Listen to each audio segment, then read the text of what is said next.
Hey guys, it's me, Miss Norris, and today I'd like to share a fun read aloud with you of the story Froggy's Sleepover. Froggy's Sleepover was written in 2005 by Jonathan London and was illustrated by Frank Remkiewicz, and it tells the story of one of Froggy's first sleepovers. If you're ready to hear the story, I'm ready to share it with you. Here we go. Froggy's Sleepover. And there's Froggy getting ready to go to his sleepover across the pond. Not very far from home, and it looks like he's going over to his friend Beaver's house.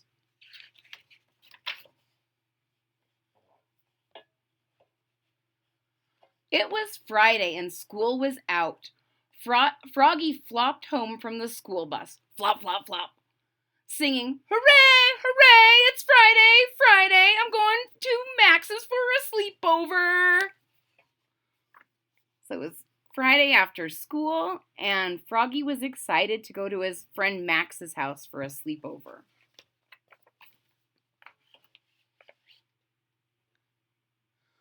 "That's great," said Froggy's mother, and she gave him a plate of chocolate fly cookies. "This is your first sleepover. Are you nervous?" "Who, me? Of course not," said Froggy, and he hopped up and flopped to his room. Flop, flop, flop. So his mama made him some cookies, and she said that she was excited for him and asked him if he was nervous. He said no, and he ate some chocolate fly cookies and flopped up to his room. He pulled a big sack from his closet, slam, stuffed in his sleeping bag, sloof, squeezed in his pillow, poof, slapped in his pajamas, poof, shoved in a pair of underwear, pum. "There," he said, and he flopped outside, dragging his sack behind him. Schloop. "Froggy!" called his mother. "What? Did you forget your Huggy?" So he's packed up for himself. He's never been on a sleepover, but he has his big bag and a sleeping bag and a pillow and some pajamas and some underwear. And his mom asks if he brought his Huggy, which I think is like a stuffed animal or a stuffy. "Oops," said Froggy, and he flopped back inside. Flop, flop, flop. "I found it," he yelled. "It was in the cookie jar." Slam. Then he ran out the door. Then out the door he went, dragging his sack behind him. Schloop. So he agreed to come back and find his Huggy. And he found his Huggy in the cookie jar, where he had just had chocolate fly cookies. And off he went, schloop. "Froggy!" called his mother. "What? Did you forget your toothbrush?" "Oops," said Froggy, and he flopped back inside. Flop, flop, flop. "I found it!" yelled Froggy. "It was in my toy chest." Bang! "Don't forget to brush," said his mother. "I know," said Froggy. Then off he went to Max's, dragging his sack behind him. Schloop. So his mom might be a little worried about his first sleepover too. And she keeps thinking of things that he might have forgotten. This time his toothbrush that he found in his toy chest. That's never where I brush my teeth, but sometimes you gotta brush where you gotta brush. At Max's, he dumped everything out on the floor. Schloop. Rolled out his sleeping bag. Sloof. And fluffed out his pillow. Floof. "Okay," said Froggy, "I'm ready for bed." "But Froggy," said Max, "it's only 4:00. So they waited till after dinner. Then they crawled into their sleeping bags. "Wait," said Froggy, jumping up. "I forgot to brush my teeth." "Don't be a baby," said Max. "This is a sleepover. You don't have to brush."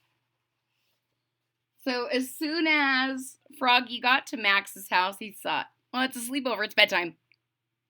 And Max said, "Not quite. It's a sleepover." And they waited until after dinner. And then Froggy said, "Oh, I gotta go brush my teeth." And Max said, "Don't be a baby. It's a sleepover. You do what you want." Froggy crawled back into his bag. "Wait," he said, jumping back up. "I need my Huggy to go to sleep."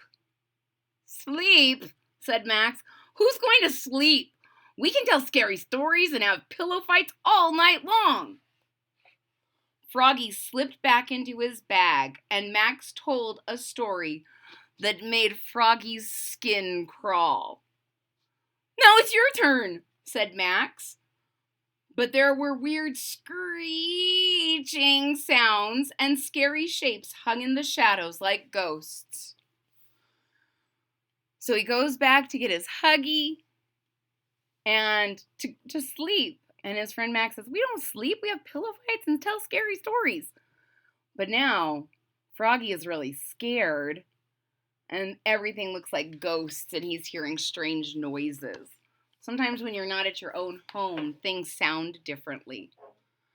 I have a better idea," said Froggy. "What?" said Max. Let's go to my house for a sleepover."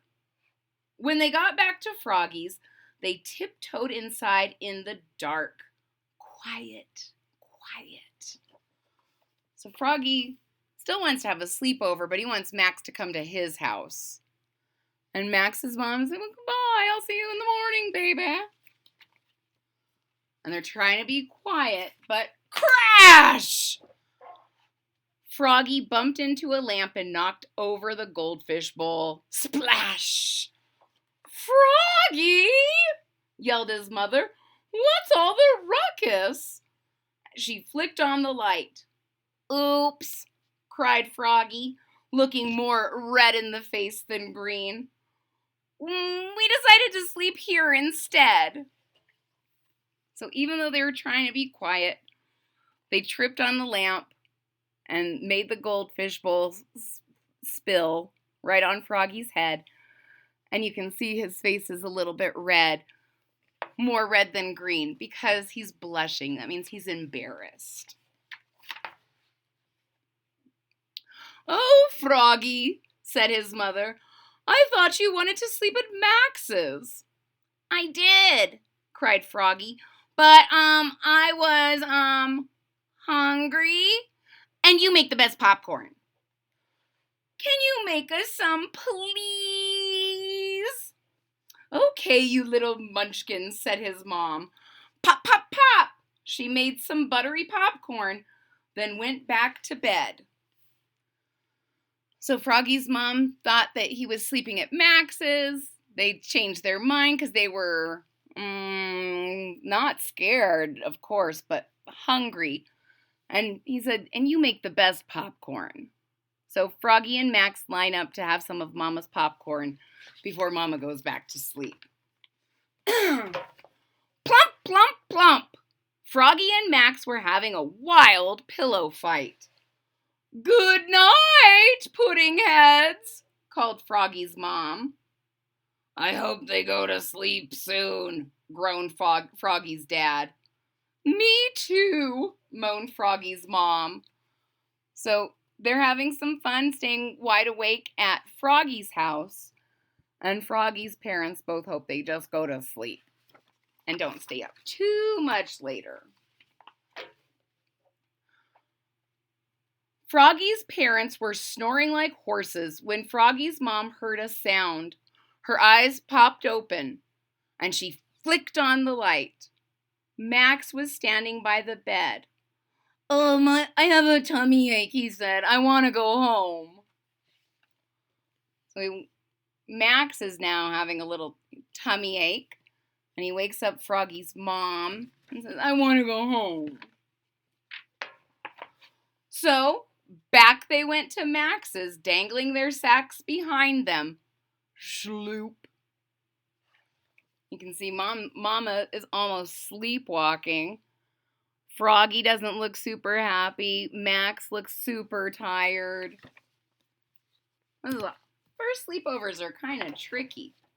It's a little scary not sleeping in your own house.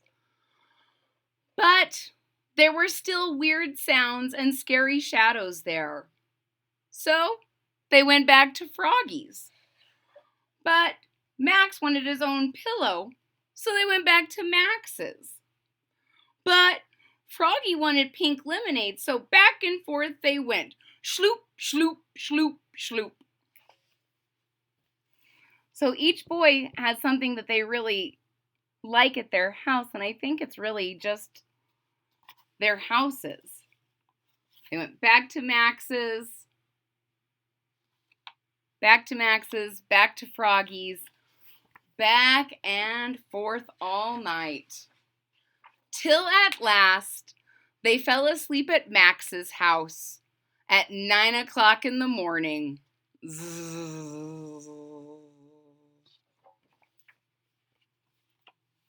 All that back and forth really wore those boys out. The end.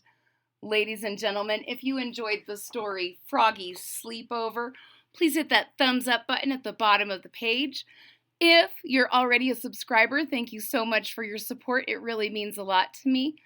If you're not a subscriber yet, please click that subscribe button down at the bottom of the page, and don't forget to click the bell so that you're notified when there's new content.